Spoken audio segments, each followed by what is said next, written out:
ir adelante y les van a tocar. Ahí tú decías, bueno, ¿cómo hacer para enseñarles a los estudiantes a hacer buenas preguntas? ¿No? Porque, bueno, esto, ¿qué preguntas hacemos nosotros?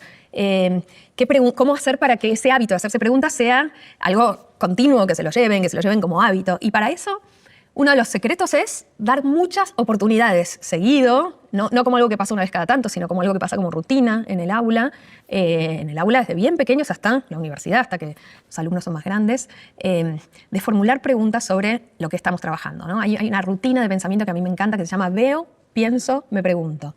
Y es observar algo, ¿no? Bueno, observo, aquí estás tú sentada, aquí hay unas luces, describo la situación sin emitir el juicio de valor, solo observo y ejercito esa observación.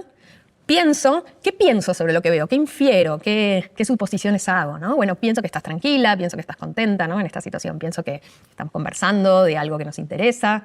Y luego viene el ¿qué me pregunto? Y tratar de hacer la lista más larga de preguntas que pueda para ejercitar ese hábito preguntón, ¿no? Entonces, bueno, me pregunto, ¿estarás cómoda? Me pregunto, ¿qué otra cosa se te pasará por la cabeza? Me pregunto, ¿qué te pasó antes de venir aquí?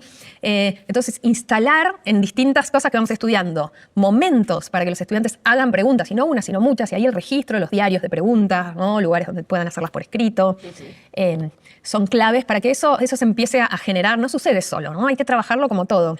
A veces los diarios científicos o las bitácoras que los alumnos llevan ayudan mucho a que esas preguntas sucedan. Por ejemplo, al final de una clase uno puede hacer otro ejercicio, otra rutina de pensamiento que se llama 3-2-1. Yo lo hago mucho con mis alumnos universitarios, donde al final de la clase les digo, bueno... O sea, que no solamente los pequeños, sino también totalmente, los mayores. las dos cosas. No se puede, desde niños bien pequeños, que a veces uno dice, bueno, con los pequeñitos no, porque es muy difícil, y al revés, son los más preguntones de todos.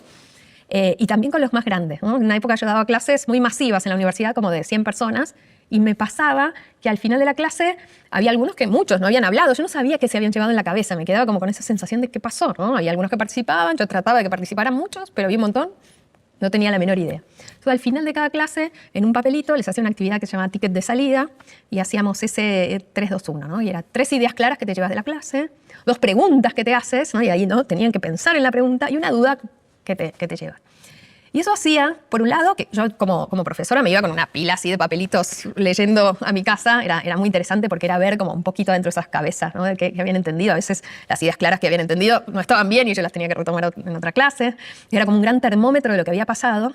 Pero en esas preguntas, esas 2 preguntas que yo los forzaba al principio, ¿no? Y después eso ya era parte de la rutina hacer, aparecían muchas inquietudes que yo no sabía que tenían, o que ni ellos y ellas sabían que tenían, ¿no? Ese ejercicio de preguntar, y era algo muy lindo para retomar a la clase siguiente, ¿no? A veces no, esos ejercicios pequeños que hacemos, pero donde indagamos qué está pasando en las mentes, ¿no? De nuestros alumnos, hacen primero que ellos y ellas estén más atentos a su aprendizaje, que se conecten distinto con la clase, porque saben que al final van a tener que contar ideas claras, preguntas, saben que va a pasar eso, y hacen que el foco esté más conectado. Pero por otro lado, nosotros nos dan esas pistas de qué está pasando en sus mentes y cuáles son las preguntas que se empiezan a hacer. Por eso al final es aprendizaje más profundo y continuo, ¿no? Totalmente. Muy bien. Mira, Melina,